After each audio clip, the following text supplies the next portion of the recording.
సమావేశం నిర్వహించారు. APCC working president Janga Gautam రాజధాని పునర్వ్యవస్థీకరణ చట్టంలోని అంశాలపై ఈ నెల 7న గుంటూరులో న్యాయ సాధన సభ నిర్వహిస్తున్నామని తెలిపారు. పునర్వ్యవస్థీకరణ చట్టంను 10 సంవత్సరాలుగా అమలు చేయని బీజేపీ, పోరాడలేని వైసీపీ, టీడీపీ, జనసేనలంటూ విమర్శించారు. బహిరంగ సభకు షర్మిలతో పాటు కర్ణాటక డిప్యూటీ డీకే శివకుమార్ హాజరు కానున్నారని తెలిపారు జంగా గౌతమ్.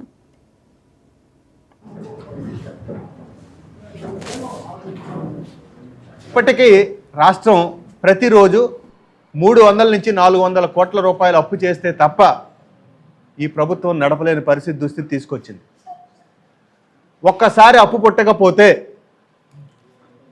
ఈ రాష్ట్రంలో ఉద్యోగస్తులకి నెలసరి జీతాలు రావు, వృద్ధులకి వితంతువులకి పింఛన్లు రావు, ఏదైతే బటన్ నొక్కుతున్నానో నువ్వు లక్షల కోట్లు ఇస్తున్నాను అనుకుంటున్నావు ఆ బటన్ కూడా పనిచేయదు.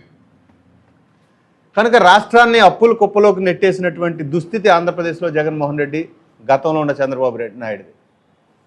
మరి రాష్ట్ర ఆదాయం పెరుగుతుందా అంటే ఏం పెరగట్లేదు. రాష్ట్ర ఆదాయం పెరిగితే అప్పులు తీర్చుకోవడానికి వడ్డీలు కట్టడానికి కూడా దుస్థితి లేని పరిస్థితి ఇవాళ. దీనికి కేంద్రంలో ఉండే బీజేపీ కూడా కారణమే. ఆర్బీఐ నుంచి చట్టం చెబుతున్నప్పటికీ ఇంత పర్సెంటేజ్ అప్పులు మాత్రమే తీసుకోవాలి రాష్ట్రం అని చెబుతున్నప్పటికీ